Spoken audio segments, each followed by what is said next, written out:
Assalamualaikum dan salam sejahtera. Saya Ifan Haikal bin Azmira daripada College Community Ampang.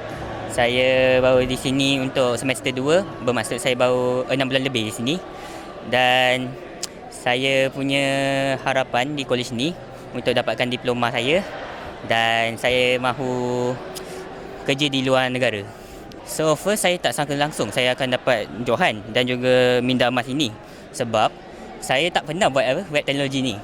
Dalam hidup saya tak pernah sentuh web teknologi ni. Tapi bila saya belajar banyak-banyak web teknologi ni dan saya dapat support daripada jurulatih saya jadi boleh buat, kerana dalam dunia ni kita punya bakat tu terpendang dalam diri kita.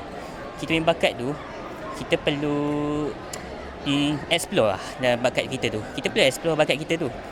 Kita tidak boleh cakap kat dalam diri kita tak boleh buat, kita tak boleh buat. Kita perlu buat, sebab as long kita tak try, kita tak tahu kita boleh buat ke atau tidak. Cabaran terbesar saya dalam pertandingan ni ialah saya punya experience. Saya tak pernah ada experience dalam coding. Saya perlu belajar sendiri dan saya perlu fahamkan sendiri coding tu. Tapi dengan bantuan jurulatih saya dapat faham coding tu dan buat coding ni. Sebab in the end of the day, kalau kita suka buat coding, kalau kita suka buat sesuatu, kita akan dapat buat benda itu dengan baik.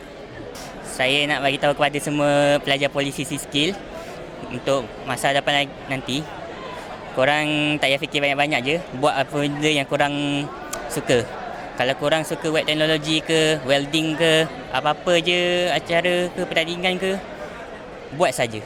Sebab korang tak tahu, mungkin korang akan menang dan korang akan rasa happy macam saya.